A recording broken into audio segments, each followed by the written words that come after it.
The small square building fenced off in the corner of the former prisoners' compound was the camp's prison, commonly known as detention bunker.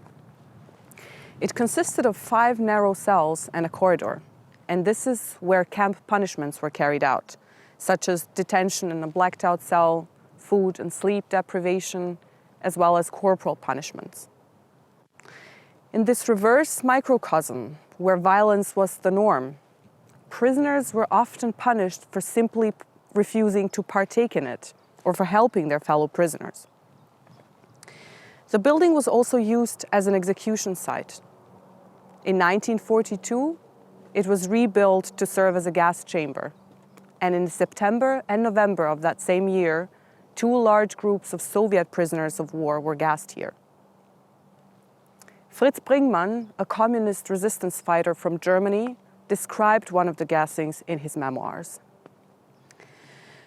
On a late afternoon in September 1942, a transport with 197 Soviet prisoners came to Neuengamme.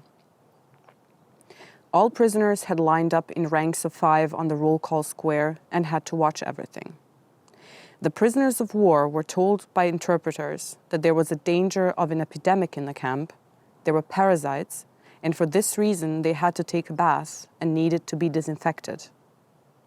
When they found out that there were no showers at all in the bunker, it was already too late. The prisoners on the roll call square could clearly hear the POWs screaming in the bunker, although both the doors and the iron shutters in front of the windows were locked tightly. It took 10 minutes before the cries faded away. After the gas in the bunker had cleared, the prisoners had to take the corpses on carts through the prisoners' compound to the crematorium.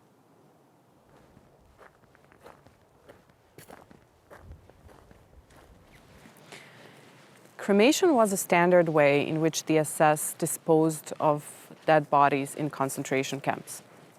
The general aim behind setting up crematoria in concentration camps in general was to be able to burn as many bodies as possible, as quickly as possible, with the least expenditure of energy, while at the same time eradicating all traces of violence on the maltreated bodies of concentration camp prisoners.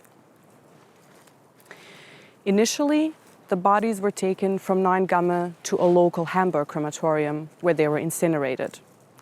In 1942, the SS established the first provisional crematorium on site in Neuengamme. 2 years later, in 1944, the number of deaths among prisoners continually increased, which led to the SS having a proper brick crematorium built in Neuengamme. It was put into operation in December 1944 and used until the camp's liquidation in May 1945.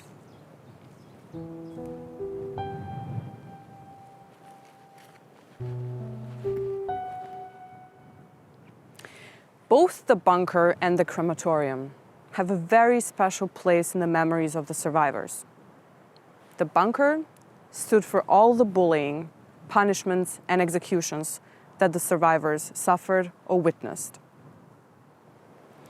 Since the exposure of its foundations in the early 2000s, flowers and wreaths have often been laid there in memory of those who were murdered.